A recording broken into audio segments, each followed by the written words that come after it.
Hello and welcome to the Gooner Talk. Back again with you guys for another episode of the Arsenal News Show, joining you every morning at 8 a.m. UK time. Hope you're doing good.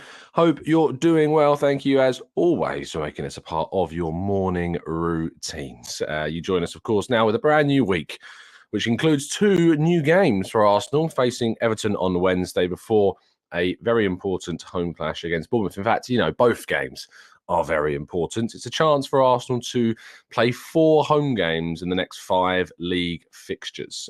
Very interesting period for the Gunners, who face, as I say, Everton and Bournemouth. We've got an away game against Fulham coming up before we've got home games against Crystal Palace and one other team who's absolutely just escaped me in the most awkward of moments. Who is it? It's Leeds. It is Leeds. And obviously interspersed between the games against Bournemouth, Fulham and Palace, we've got that home and away trip to Sporting in the Europa League as well. So the next 5 games, it's very, very, very important to pick up maximum points across all of them, and very possible that the Gunners could indeed do it. Good morning to everybody joining us live in the chat box. Hope you're doing good. Hope you're doing well, and everybody joining us on catch up as well too.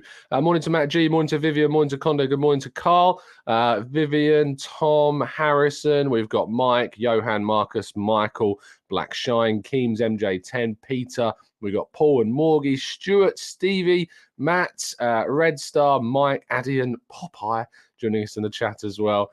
Plenty more of you also, and I hope that you are all indeed, and you and your loved ones are doing good and well. And continually, our thoughts are with those currently in the community at TGT that have got things going on in their life. And as always, we are with you and supporting you as much as we feasibly can. Anyway, let's move on to today's stories. We kick off with a disappointing result for Arsenal's ladies, who unfortunately were knocked out of the FA Cup by Chelsea. It seemed as though as soon as this draw was made between the two teams that unfortunately the Vitality FA Cup was going to be something of a challenge for Arsenal to try and succeed.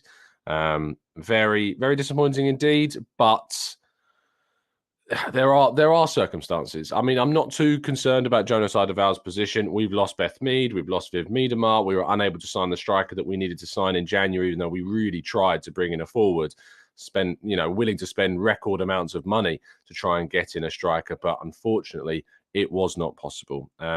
But to get to where we were without our 2 best players, arguably, is still an amazing achievement for the girls. And so, as always, we're very, very proud of them indeed. The men's sides have now gone 26 points clear of Chelsea's men's side, indeed, after they lost 2-0 to Tottenham at the Tottenham Hotspur Stadium. Can't ever say I want Spurs to win. In fact, a draw would have been a very good result for Arsenal. However, I say a very good result for Arsenal. Neither team is relevant in Arsenal's season, but just the irony of trying to keep Spurs away from the top 4 is what we want to see. Yeah, it's just funny seeing how far Chelsea are falling, and they are falling at a rate of knots. Still without a win since the beginning of January. Graham Potter under ever-increasing trouble and doubts. It is quite funny, I'm going to be real, seeing the Chelsea fans melt down about the fact that they want this manager gone when they laughed at Arsenal fans for being so kind of quick to judge Mikel Arteta. There's a lot of similarities, of course, between the Potter and Mikel Arteta situation. Potter does certainly need time. Mudryk was benched for this game. Aubameyang actually came on and looked pretty glum, it's fair to say, when coming off the bench in this fixture. But yeah, Chelsea's season not going well at all. And at the moment, it seems like Champions League qualification is a long, long, long way away for them. Now, Marquinhos, into more Arsenal-related news, scored and assisted on his Norwich debut. A fantastic first appearance for the young Brazilian, who, of course, will spend the rest of this season on loan with Norwich. We'll, of course, be including Marquinhos now with expert insight in our monthly loan roundup. So make sure you're subscribed with those notifications turned on to know when that will be dropping. It will be in the first week of March. I'm aiming for that to go out. But Marquinhos getting into the team and playing very, very well indeed, and really making a name for himself as early as possible. Martin Odegaard, I spoke to him after the game yesterday, yesterday, I'm thinking 2 days ahead, rather Saturday. I spoke with him with a number of other journalists in the mix zone after the game. I was curious to ask the Arsenal club captain about his how he plays differently, the kind of relationship between him and Trossard and Nketiah, after obviously playing with a different number 9 against, I nearly said Everton then, against Leicester City. They do play in blue, to be fair. He replied by saying 2 different players. You have to adapt to the qualities of the ones who play, but 2 great players. Different, but great to play with both of them. Leo did a great game, unlucky with the goal there, and Eddie also had an impact. I also asked Martin Odegaard, talking also specifically about Martinelli, because when Martinelli got injured, Odegaard was one of the first players to run over. And I talked a bit about this yesterday. Martinelli, if you remember, against Manchester City, went down injured after a clash with Zach Steffen. This was soon after he recovered from his serious knee problem. He wasn't actually that injured at all. It's kind of the shock of anything happening to his knee, and he panics. And I think that happened again. And when I asked Odegaard about that, he says he was just very scared in the moment. He probably felt something and was scared. It was serious. That was the main thing, but everything was okay. So that's good. So it was interesting seeing Martinelli react that way and him being fine to continue after that happened, because it did hark back to that moment in 2020 against Zach Steffen and Man City in I think it was the League Cup game between the two of them. But Odegaard, very, very complimentary of both Trossard and Nketiah. No matter who he's playing with, he clearly has the ability to adapt to either and knows he needs to adapt to the different style that they play with. Whilst I'm not a huge fan of Danny Murphy's analysis sometimes, I thought he did a really good job of looking at the positives that Trossard brought to the side on Match of the Day. So if you haven't given that a chance, or you haven't been given a chance to watch that yet, I suggest you catch up on it. Moving forwards then, William Saliba, of course, David Ornstein is not yet close to signing that brand new contract. However, says that this could indeed be quickly changing if there is indeed an agreement struck. I know it seems quite broad and obvious to suggest that whilst we're not close, things can change quite quick.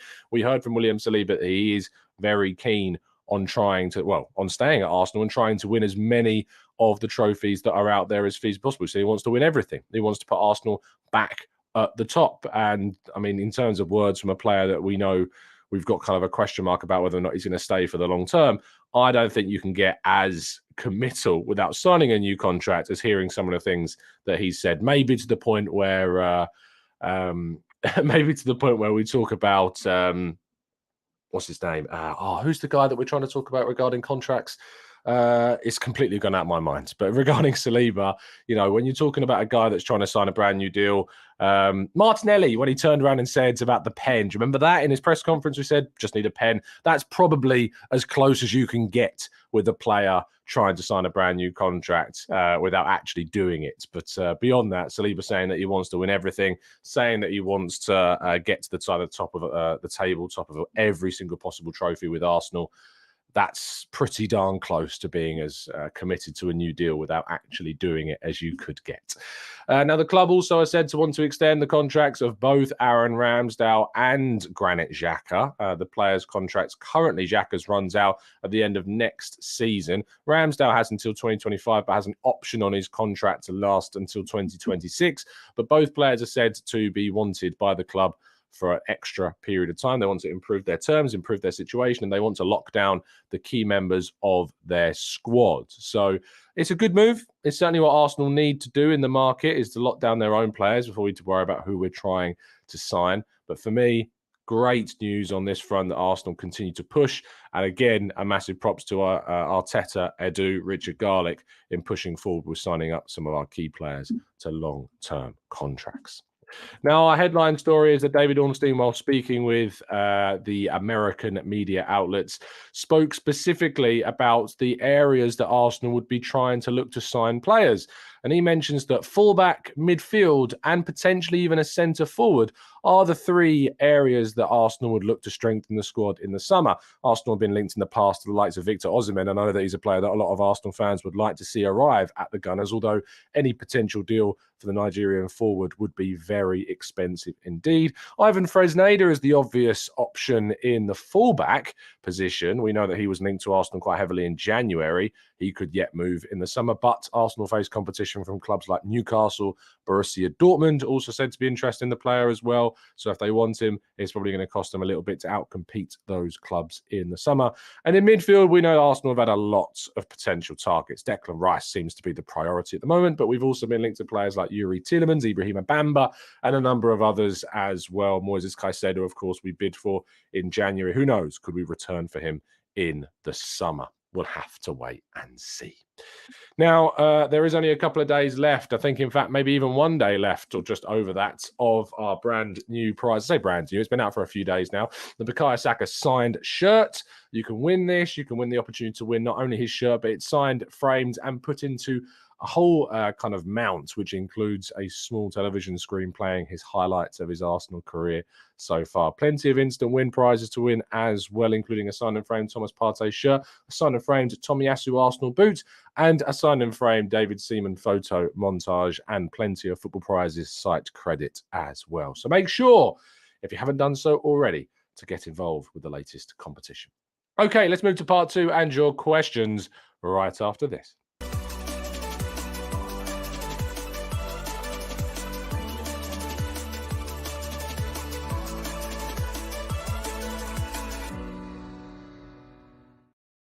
Okay, part two. Let's see what you guys are saying in the chat. Marcus says, Todd has just realised that his team is not magical. He thought he had Harry Potter as his manager.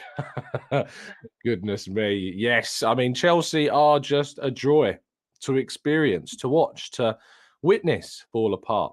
I cannot be any happier watching Chelsea do what they do, which is to just fail over and over again in a firework of financial hilarity. It is brilliant to experience it always. Let's go to MJ10 says, I like Xhaka. I just hope he's not a starter in the next season. I think we can improve on him. I mean, if he's good enough, he starts. It's as simple as that. You know, he's part of the reason why we're top of the table at the moment. He's been a crucial part of the team. And to think that if he's not a starter next season, we've got someone in better than him, it's going to take a hell of a lot of money to find a player that is indeed going to get in front of him in this squad, because he's been absolutely fantastic. I thought, again, I didn't really talk about this in yesterday's show, breaking down the win over Leicester, but I thought that Xhaka returned to some of his best form in that game again, yes, on Saturday. Let's go to Lynn says, Premier League, yes, I'm looking at winning it, but I was saying it would be very disappointing if we were to lose. And something different. Look, obviously it would be disappointing if we didn't win the Premier League this season, because we've given ourselves, Lynn, this kind of pedestal. We've put ourselves on this platform to potentially try and win it. Obviously finishing second would still represent an unbelievable season for Arsenal in the context of what we were looking at the beginning of the season, but we'd still end up being disappointed. You think back to last season, most people were looking at us just getting back into Europe.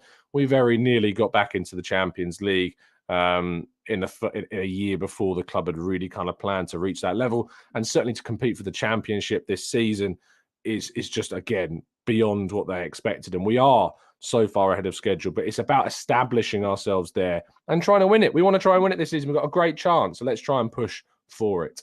Nick says, with us playing Lisbon, do you feel we can prioritise the league with the squad choice, or should we go full strength in Europe as well? I think that, Nick, we've got enough quality to rotate some players out. You'd have to rotate the entire team. Obviously, you think Turner would come in. I think Tomiyasu and Tierney would probably come in. I think if Partey's starting again, you've got Jorginho there. Xhaka just plays every game. He's an absolute machine in that sense. You've got Trossard, of course. Gabriel Jesus might be back by the Europa League, so Nketiah might be starting those games in the Europa. We've got lots of players. Fabio Vieira, of course. Loads of opportunities. Kivior, Holding. Smith Rowe. There's so many opportunities for Arsenal to play a change side in the Europa League and still maintain a top quality 11. So I look forward to it. I can't wait to see what we do in that competition. Raul says, hi, Tom. What do you think about the rumored Xhaka contract extension of 3 years? His contract, I think, runs out at the end of not this season, but the following season. And a contract extension of 3 years, I believe, is to change that so that it's 2 extra years, if you know. So it's not a 3-year extension. We're extending it by 2 years, so it would be to 2026. Now, Xhaka currently, what age is Xhaka? I think he's 31? 30. He turns 31 in September. So at the end of that 2-year extension, 2026, you'd be looking at him being about 34 years old by the end of that. And if you look at what Xhaka is and you look at what profile of midfielder he is, it's not the type of thing where I think age is going to be his downfall. When you think about players or you think they start to trail off as they get older, it's usually players like wingers. Sometimes it's fast strikers. Sometimes it's quick defenders or fullbacks. They're the types of positions that you usually see players drop off significantly as they go into their early to mid 30s and sometimes even into their late 30s. But look at midfielders like Casemiro. Look at a midfielder like Luka Modric, great example. And I'm not saying that Xhaka is on the level of these players, but in terms of the style, in terms of how they move, he doesn't strike me as a player that age is going to be his adversary. If anything, I just think he'd like a bit of a fine wine. He might even improve as he continues to play and get better. So I don't think we need to worry about age being an issue with extending Xhaka's contract. And similar to the El Neni situation, I think El Neni will probably move on at the end of next season when that 1-year option expires. Or not 1-year option, but we renegotiated the whole contract. I think Xhaka is a very, very important member of the group and a part of the group that they want to keep. And obviously that doesn't stop us from signing anybody. Arsenal are still looking to try and sign Declan Rice in the summer. That's the priority target. And you've also got Charlie Patino that's coming through as well. So there's potential for Arsenal to have 2 brand new members of that first team squad in the midfield for next season in the form of Rice and Patino, which I think when you add that to already Jorginho, Partey, Xhaka, I suppose if Sambi comes back, maybe him. You've got El Neni, of course, still there too. But adding Rice and Patino to the group is something exciting, I think, to be certainly happy about. Let's go to Rich, who says, Tom, if you think replacing Xhaka would be expensive, does that mean you no longer think Smith Rowe could do it? That role, it's obviously something we're yet to see Smith Rowe playing. I'm hopeful that he could play that role, but we've not really seen it yet. We've seen it on like the odd occasion now and then, but to know that he can play that role, it's just theory right now. It's just theory that really Smith Rowe can operate in that left 8 position. We might see it. We might see it between now and the end of the season. I'm not sure how quickly we're going to see Smith Rowe get into this side before the Europa League. I don't know how many minutes he's even going to get before the Europa League unless some of the scorelines start going in his way. I actually wrote about this after Leicester. I felt as if we'd have gone 2 or 3-0 up, we may have seen Smith Rowe come on. But because the game was kind of finally poised still at 1-0, Arteta, I don't think, ever felt comfortable bringing on someone like Smith Rowe for a Martinelli at any point during the game, which is a shame because I think he needs to get some minutes and time on the field. But I don't think we're going to see that until we start going 2 or 3 goals up with 10 or 20 minutes left of the game to go. Lynn says, did you see the dramas of the yellow card yesterday at the ref at Chelsea? No, I didn't. I was out, so I wasn't actually watching the game. I was keeping up to date with it while I was out, trying to enjoy my afternoon after a very busy day up and down to Leicester on Saturday. But no, I didn't see the yellow card drama. Let me see if I can just find yellow card Chelsea. Let's just see if there's anything in the news. Ryan Hakim Ziyech's red card was reversed as Stuart Atwell causes Tottenham and Chelsea chaos. Great headline. Hakim Ziyech saw a red card overturned by VAR following an utterly bizarre incident in the closing stages of the first half of Tottenham and Chelsea. Ziyech brought down Richarlison with a poor challenge before a melee started when the Brazilian reacted by pushing the Chelsea winger. Ziyech initially appeared to avoid any punishment, with referee Stuart Atwell showing yellow cards to Kai Havertz and Emerson Royale for the involvement. Atwell spoke to his assistant Darren Cann on the touchline before making his decisions, but after hearing from VAR Paul Tierney in his earpiece, Atwell showed a straight red card to Ziyech, who had clearly put his hands into the face of Royale, an incident that Atwell appeared to have missed in the first time around. So, yeah, walked to the touchline, resigned to his fate before stopping as a VAR check came up on the big screen inside the Tottenham Hotspur Stadium. Atwell was summoned over to the monitor, and after seeing a few replays, he rescinded the red card in favour of a yellow. The decision went down terribly with Tottenham and the coaching staff, with the fourth official receiving an earful. At half-time, Spurs captain Harry Kane was seen in conversation with Atwell as teams went in at 0-0. There you go. For those that didn't see it, there's a comprehensive description of what happened. And people in the chat box are saying that it indeed wasn't a red card. But it seemed that article made it sound like he'd received something in his earpiece to suggest that he should be giving a red card. He's then checked the monitor and not given a red card. So very strange indeed. But what can we expect from VAR these days? We don't know. Mark says, how is Bailey doing? And when will you be doing a show with him? Keep up the great work. Bailey's doing great as far as I'm aware. He's starting his new role very soon. And of course, you'll see Bailey on the channel. Of course, you'll see Bailey, Chris, and plenty of people that I've done work with still remain on exceptionally good terms because they're good lads and they're always welcome on the channel again. Let's go to Saliba. Says, Jesus return. When's he back?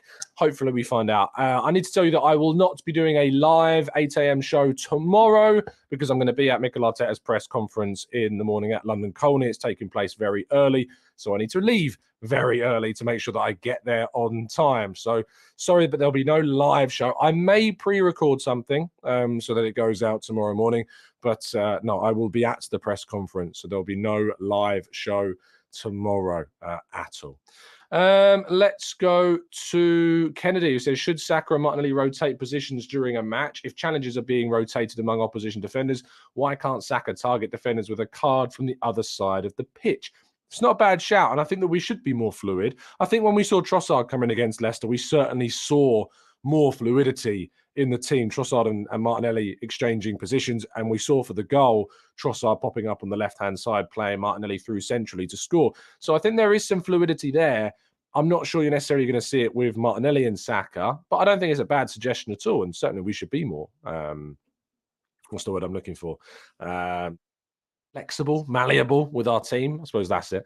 Akaka says, morning, Tom. How I wish we would go for Victor Osimhen. What a striker and can fit our play. Drops deep and also very good in the final third. What are your thoughts? Look, if the striker's out there, if you can go and sign somebody as good as him, amazing. Problem is very, very expensive. Not sure Arsenal are going to be able to sign Osimhen and Rice in the same window. That would be very, very expensive indeed. Let's go to Tears of Disgust. It says, not sure if Partey's touch is better than that of Xhaka, but Xhaka's first touch often costs us in the final third. If Jorginho starts with Odegaard, can Partey do Xhaka's role? We haven't seen Partey play slightly further up the pitch, except from when he came on for Odegaard in the game at the weekend. He played slightly ahead of both Jorginho and Xhaka, really did well to sprint up the right wing towards the end of the game to cross for Eddie Nketiah. It was only just blocked, and it certainly would have reached Nketiah potentially to set him up for a chance on goal. So I think there's potential there for Partey to play that position. Obviously, he's just been so good in the number 6 role, but so is Jorginho.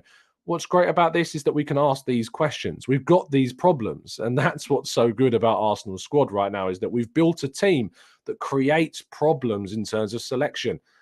And that's a great place to be in. And you've got to give, again, props to those that have built this squad, that we've got so many options in the team now to use. Alan says, what do you think of Jorginho and Partey and Odegaard in the midfield? Again, kind of similar to what I just talked about. I think there's potential for it. If we want to rotate Xhaka, I think that we've got the option to be able to do that. Benji says, any idea why Arteta has been holding back on his subs recently? They'll never get any minutes at this rate. I think one of the reasons is the score lines. I think the score lines is one of the reasons as to why we're not seeing as much change. So if we have a quick look at Arsenal's previous results, we've beaten Leicester 1-0. We were drawing with Aston Villa 2-2 until the last moments of the game. We were only beating Brentford 1-0 until we then went 1-1. We were losing, of course, to Everton, and the game was pretty tight. And again, we wanted to try and, even though we didn't play particularly well, there's nothing in our favour to start giving players minutes. The Manchester United game, very tight throughout the whole fixture. Tottenham, we actually saw Smith Rowe come on, and that's because we were 2-0 up. And in the final moments, he brought Smith Rowe on, I think, for like the last minute or two. But in that option, we were in a commanding position. Against Oxford United, we brought Smith Rowe on, I think at 2-0 or 1-0 when we brought them on, but we were in, again, a commanding position in that game. Newcastle didn't make too many changes because it was 0-0. Brighton remained close because they kept on threatening to come back into the game, even though we won that game 4-2. West Ham United, we went 1-0 down, had to kind of claw that back and get 3 goals. We're not blitzing teams, are we? Like, we're not going 2, 3, 4-0 up anymore. We were beating Forest, we were beating Bournemouth at the start of the season. We were getting bigger scorelines. But because we're not winning by a large margin, I don't think Arteta's necessarily trusting of his subs to bring them on and change the game, and feels only comfortable when we're in more of a commanding position in terms of a scoreline. So I think, Benji, that's probably the reason as to why. Matt says, would you support officials having to explain decisions via a microphone to the crowd and broadcast, as is done in American football, ice hockey, basketball, rugby as well? I think it would help in a lot of ways. I am absolutely in support of that idea. I think it is something that we need to do to make them feel more accountable. Interviews after games, explanations, publications of referees' reports, I think certainly could be something that's considered and taught and thought about. So yes, Matt, anything that's going to create more transparency, I think we need to be in favour of. Maximia says, Tom, in the men's FA Cup, we drew Man City, the Premier League challengers. And in the ladies' FA Cup, we drew Chelsea. To be fair, that was in the semi-final that we drew Chelsea. Semi-final or quarter-final? I think semi-final. Again, the Premier League challengers. Could this be more than a coincidence? No, I think you're reading too much into it, Maximius. I don't think you can suggest anything extra or anything sinister is going on there. No. Let's go to Steve, who says, will we see some fines given to all the other teams for surrounding the referees that we seem to get? Steve, I recommend following the FA spokesperson on Twitter. A lot of teams are getting fines. A lot of teams are getting fines. So trust me, it isn't just us that gets those fines. But I would say that the charge that we received for the Oxford game has set the bar very, very low. And that has obviously had an impact on, unfortunately, the amount of charges we're now seeing, because they've set the bar so incredibly and stupidly low. So there you go. Abdul says, hi, Tom, which striker would you like us to sign? I think Osimhen, if you can get him, is obviously a prime candidate. Beyond him, there is part of me that wants to see Balogun given a chance. And I know that seems like a cop-out answer because we already got him. We don't have to sign him. But you're talking about someone who's got, I don't know if he's now got the most goals in Liga anymore. But he certainly did not so recently ago. I'm only saying that because he didn't score this weekend and Ron's won 3-0, but he didn't score. Let's have a quick check. No, Kylian Mbappe is now top scorer, 17 goals. But Balogun's second highest on 15. If that was anyone else, we'd be going, sign him. Sign this guy. Sign this guy that's got 15 goals in Liga. And all those times we're being linked to Jonathan David, we're saying we should sign him. This guy's better. Balogun's doing better, than Jonathan David at the moment in the league. I know they've got the same amount of goals, but I think he's had a better season. You think of what the team that he's playing for, you think of the context that Balogun's playing in, that he's never played in that league before. I think he's had a better season so far than Jonathan David. And I think we should be looking to try and return into the club and give him an opportunity to play. So it seems like a cop-out, but I would bring him back and see what happens. Aya, thank you for the donation. Says, why are we even talking about a striker? We have Jesus, Eddie, Trossard and Balogun. Buying an Osimhen would be a waste when we can need spending that money in other positions. I think that the striker priority is lower on my list. I think that we need to be bringing in a central midfielder. I think we need to be bringing in a fullback. And I think potentially maybe even a left back if Tierney and Tavares leave in the summer. They're more of my priorities than a striker. Maybe even a wide player remains more of a priority for me than what a striker does. Because as you say, we've got 4 potential centre-forward options. We've got Trossard, Eddie, Jesus and Balogun to return. I think we have plenty of centre-forward options. For me, a wide player, a centre midfielder and a fullback are certainly, for me, more of a priority than the striker position is. So I agree with you. Abdul says, would you start Partey in the next game with Jorginho's recent form? Yeah, I would. I think that we would start Partey against Everton. You can bring Jorginho back in for Bournemouth. I think we can make rotational changes. We've got a lot of games coming up. You know, the Leicester game was the first of 7 games in 23 days. I think we can rotate. I think we can make changes. I think we can keep players fresh and fit and usable as much as possible. So, yes, I would make a couple of changes, but only because I think we've got this midweek game. That said, I kind of have a feeling that I think Arteta might start with the same team that he played against Leicester, except maybe Nketiah coming back in for Trossard. That's the only difference that I see happening. And well, to be fair, maybe Partey then for Jorginho, and then Jorginho back for Bournemouth. But it's great that we've got this problem. How many of us thought we'd even be having a conversation about Jorginho potentially starting over Partey in any game? Not many of us, I don't think. So that is a great testament to the business that, again, we've done in this market. Trossard, Jorginho have been great additions to this squad and are certainly propelling us towards our goal, which we all know is trying to win the title. Anyway, thank you so much for listening. K-Opus, this is over 1,000 of you watching, but we've only got 45 likes. Come on, guys, let's get the likes up in the video. I really appreciate the support that you always show the channel. Please do indeed subscribe and help us on our way to the next milestone that is on our list. A massive congratulations, by the way, to Charles Watts, who's now not only over 82,000 subs, but I think he's been doing the channel for, I think, 3 potential years now. He's done brilliantly well. Make sure you subscribe to Charles if you're not already. Really good guy. And of course, I won't be doing a show live tomorrow morning because I'm going to be at the press conference with Mikel Arteta and speaking to him ahead of the game against Everton. So do make sure that you are tuned into Football London's live blog so you can get all the latest updates on what happens during the presser. But it's been an absolute pleasure to speak with you, as it always is. Drop a like, subscribe if you're new, all that lovely stuff. I'll be back tonight on the Arsenal Lounge, as always, 8 p.m. I'll be joining Mo and Lev to talk about all things Arsenal. So yeah, it should be good. Thank you, everybody, for listening. I will see you again very, very soon. Have a fantastic start to your week. Stay safe, stay well, and as always, up the Arsenal.